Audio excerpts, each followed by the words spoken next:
Amid the smoke and toss of the battlefield, where the thunder of hooves and the clash of swords shattered hope, who could have imagined that the one to rise would not be a mighty general or a powerful king, but a woman?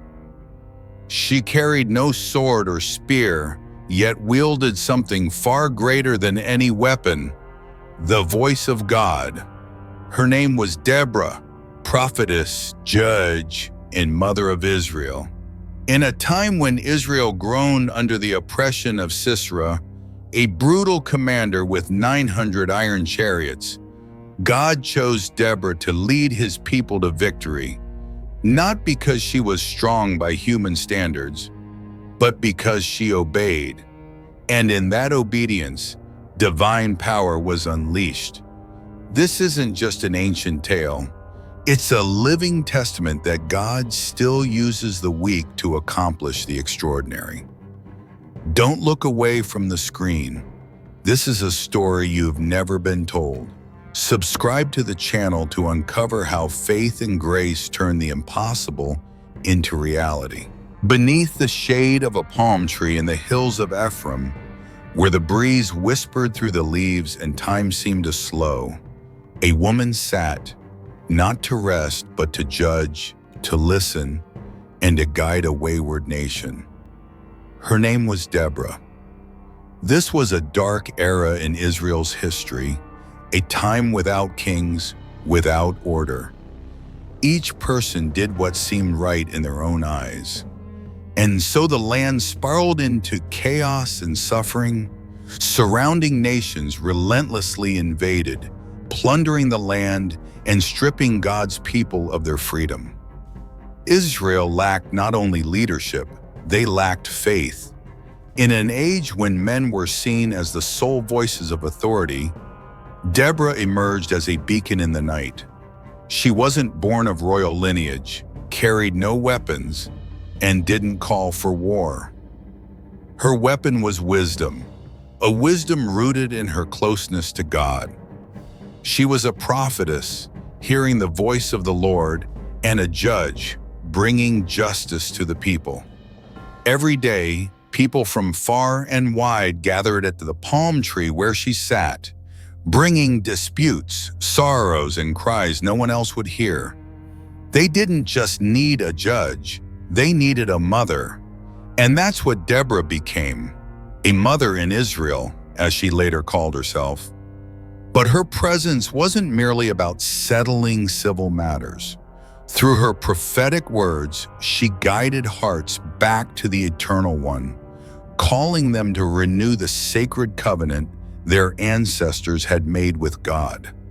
What's astonishing isn't just the role she held, but how she held it. Not once does the Bible mention the people rebelling because she was a woman. They listened to her. They trusted her judgments.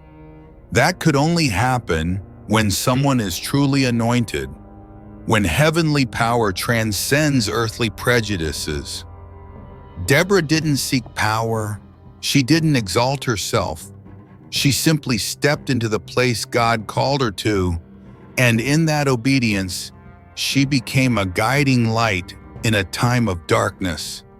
And in that seemingly humble setting, under a tree amid everyday stories, God was preparing for a historic turning point. From this place, he would call Deborah to do more than judge. She would rise in battle, prophesy to an entire army, and change the fate of a nation.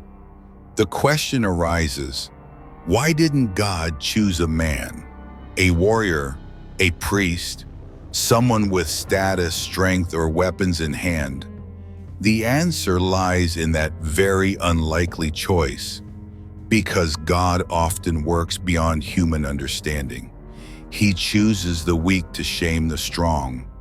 He picks those society overlooks, so the glory belongs entirely to him. And Deborah, the woman under the palm tree, was willing. That's what set her apart. Not her gender, not her title, but her readiness to say yes to a divine call, even if it led her to a battlefield where arrows flew and danger loomed.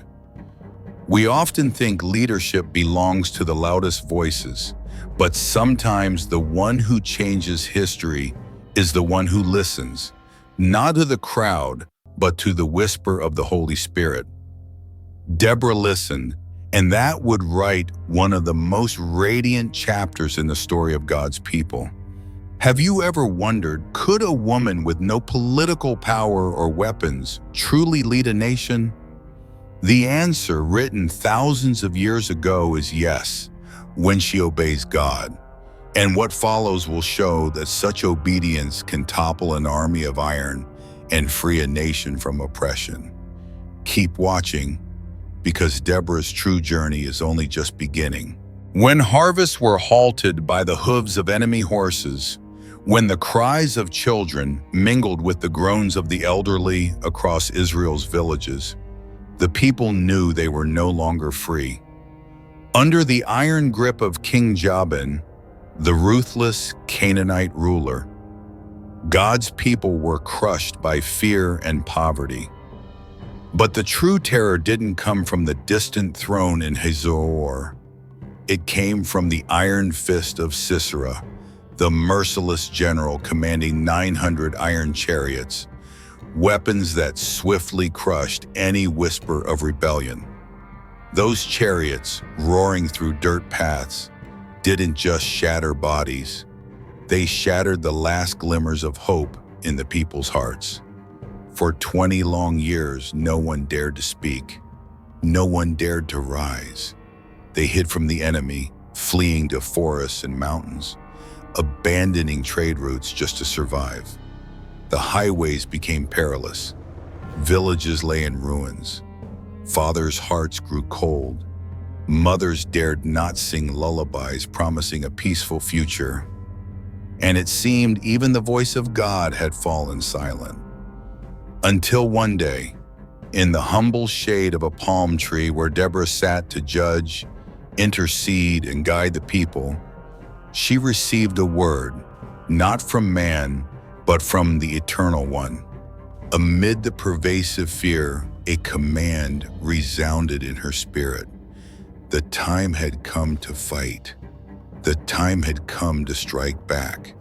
The Lord Jehovah declared, "Summon Barak, son of Abinoam, from Kadesh in Naphtali, and tell him to lead 10,000 men from the tribes of Naphtali and Zebulun to Mount Tabor. I will draw Sisera, Jabin's general, to meet you at the Kishon River with his chariots and vast army, and I will deliver him into your hands." Barak, a courageous commander, was no stranger to battle. But when Deborah relayed God's message, it wasn't the spark of victory that flashed in his eyes, it was hesitation. Who could blame him? Facing Sisera was like marching to certain death. Iron chariots could crush hundreds of foot soldiers in minutes, and above all, the one leading this plan wasn't a warrior. It was a woman. Barak listened, then bowed his head. He spoke words history would never forget. "If you go with me, I will go, but if you do not go, I will not go." His response carried both honesty and fear. Barak trusted Deborah's presence, but perhaps he feared that without her, he couldn't hold fast to faith in God. Deborah didn't grow angry. She didn't see it as an insult. She knew this wasn't a moment for pride. It was a moment for obedience. She replied, "I will go with you, but you will not receive the glory in this battle, for the Lord will deliver Sisera into the hands of a woman." This wasn't a rebuke. It was prophecy, a reversal of societal norms, a sign that when men hesitate to step forward, God can use anyone, even those deemed insignificant, to fulfill his plan. And so they set out. Deborah carried no sword or spear, only the power of the Most High. She knew no military tactics, but she knew how to hear God's voice. On the road to Mount Tabor, her eyes stayed fixed on the goal, not Sisera, but the liberation of God's people. At Kadesh, Barak gathered 10,000 men. They weren't a trained army, just farmers, shepherds, and craftsmen who left their fields to follow a promise that Jehovah would fight for them. Yet fear lingered in their hearts. How could they not be afraid, knowing the enemy wielded superior weapons, a larger force, and brutal battle experience? They looked to Deborah, the woman moving through the camp without a trace of trembling, and in her eyes, they saw something they lacked: faith. That faith would ignite a fire on Mount Tabor. That obedience would become a rallying cry, not just to start a battle, but to spark a revival. For sometimes a call from heaven doesn't thunder like lightning. It comes as a whisper in the shade of a palm tree. But when the listener is willing to obey, the entire universe can shift. Deborah listened. Barak listened. The people listened. Now it was time for Sisera to hear that Jehovah, the God of Israel, was still alive, and he had chosen a woman to prove it. The battle hadn't yet begun, but hearts were already changing. For when faith is kindled, nothing, not even 900 iron chariots, can stand against the hand of God. On the summit of Mount Tabor, where mist still lingered in the rocky crevices and wind swept through low-lying trees, a silent army prepared for a battle they could not win by human standards. 10,000 men, without gleaming armor or chariots, armed only with faith in a promise from the heavens. At their center was no towering general with a shining sword. At their center was a woman. Deborah, once seated under a palm tree, settling everyday disputes, now stood among warriors. She wore no armor. She carried no bow or arrow. But her face radiated something no weapon bearer could claim: absolute certainty that God had spoken, and when he speaks, all barriers dissolve. This was not a clash of armies.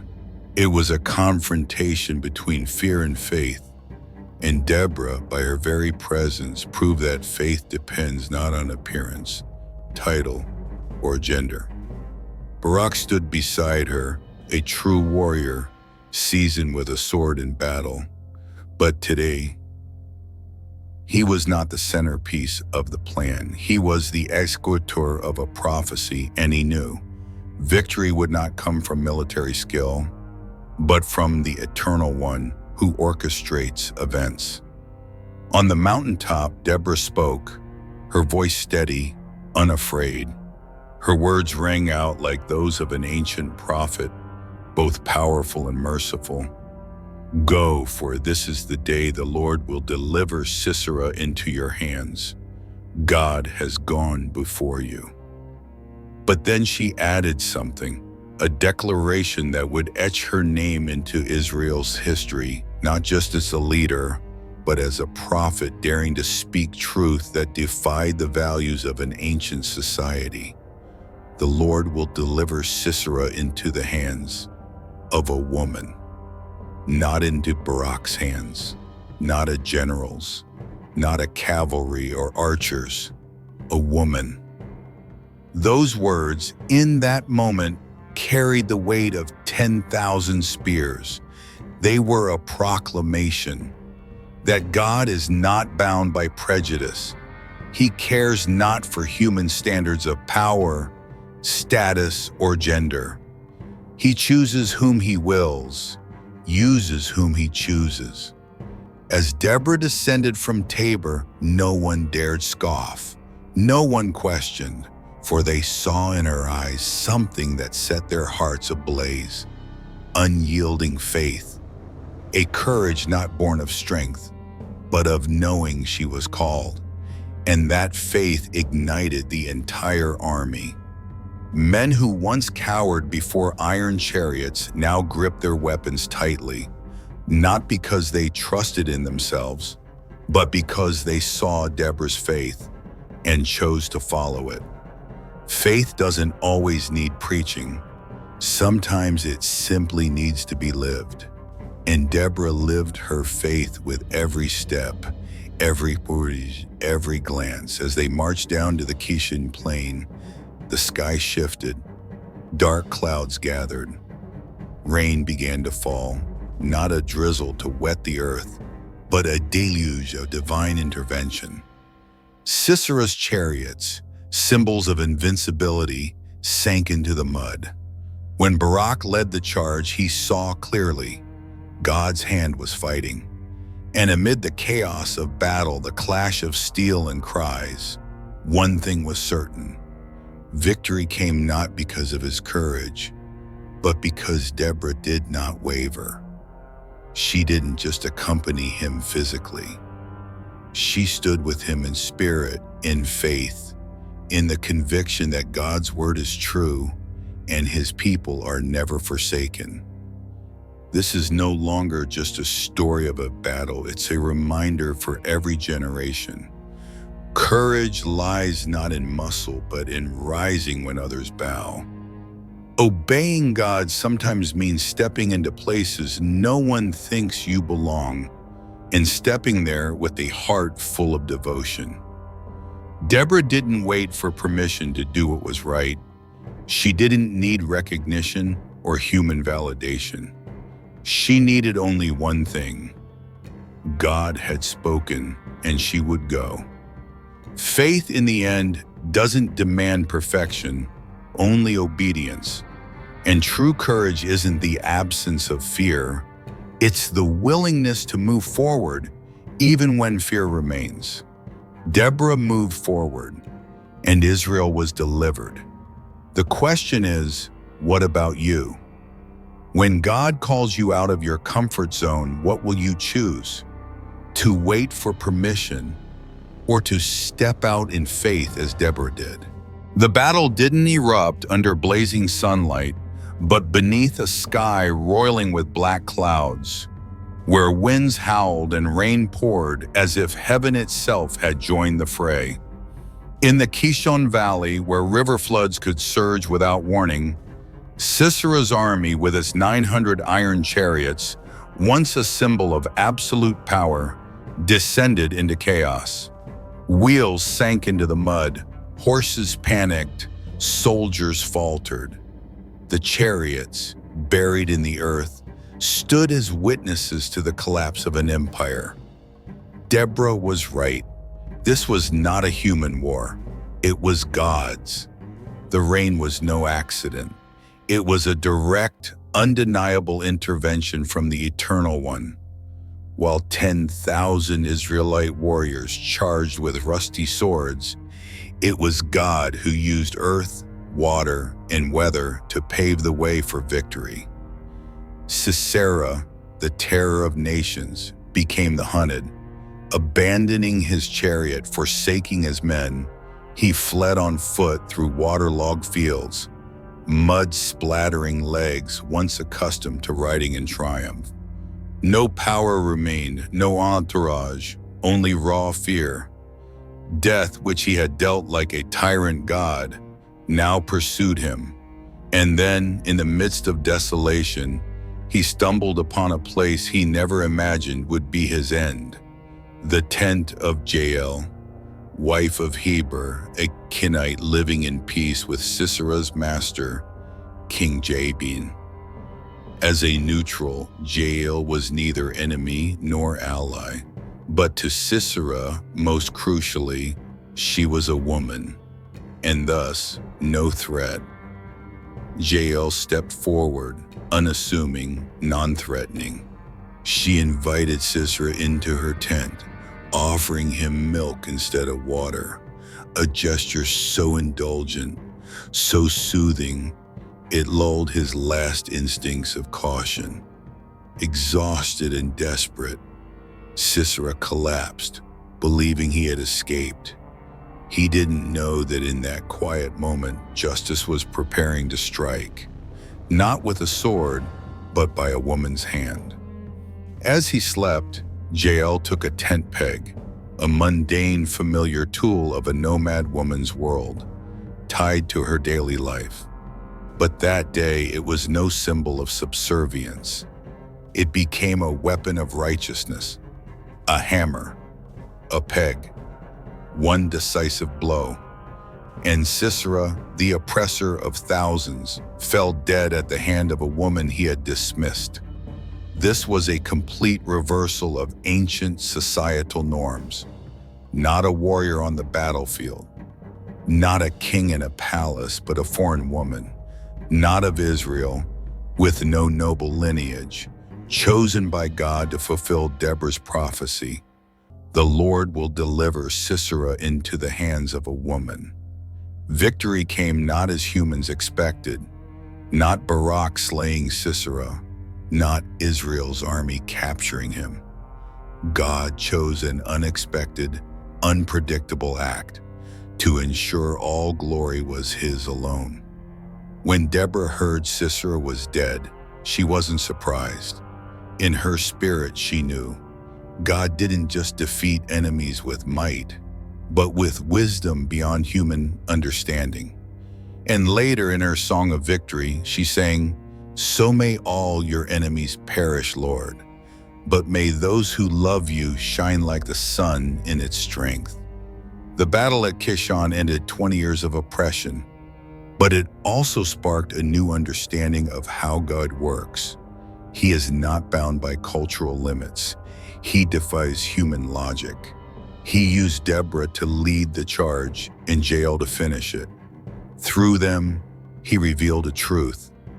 Courage lies not in muscle, but in readiness. Righteousness requires not titles, but obedience. And victory comes not through strength, but through God's guidance. The story of Deborah and Jael is more than history. It's a living testament that God still uses the seemingly small to accomplish the greatest thing. He uses palm trees and tent pegs, prophecies in women's hands, to prove his power doesn't rely on worldly models of authority. That's why this story still resonates today. In a world rife with injustice, prejudice, and silenced voices, God is still seeking Deborahs and Jaels, people who don't wait for permission to act in faith, but say, "Here I am, use me." And the question remains, not just for ancient centuries, but for you right now. When God moves beyond conventions, are you ready to trust, to step into his plan? Even if it means shattering every prejudice, fear, and limit you thought you couldn't overcome. The morning sun bathed the Kishon plain, where just a day before the cries of war had echoed. Now songs of bowing filled the air. Israel, after 20 years under the crushing yoke of Sisera and King Jabin, was free at last. But this victory wasn't won by swords alone. It came from something stranger, deeper, from faith, from obedience, from those the world once overlooked. In that moment, amid the exultant crowd, Deborah, the prophetess who once sat under a palm tree, who dared to stand on a battlefield, who spoke a prophecy none dared believe, raised her voice in song. Not a gentle lullaby, but a vibrant, resounding psalm, capturing not just a historic event, but the soul of a liberated nation. Deborah's song was unlike any hymn ever sung. It was a tribute to those who obeyed in a time of silence, a celebration of those who rose when others knelt. Above all, it was a testament to the absolute sovereignty of God, the one who heard his people's cries and answered through the unlikeliest of vessels. Deborah didn't just praise the victory, she named Jael, the foreign woman who ended Sisera, as a hero. Most blessed of women be Jael. She reached for the tent peg, her right hand for the hammer.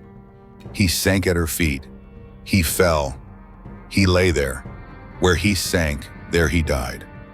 The words didn't soften the fierce act, but exalted it as proof that God can use anyone, any tool to execute his divine justice.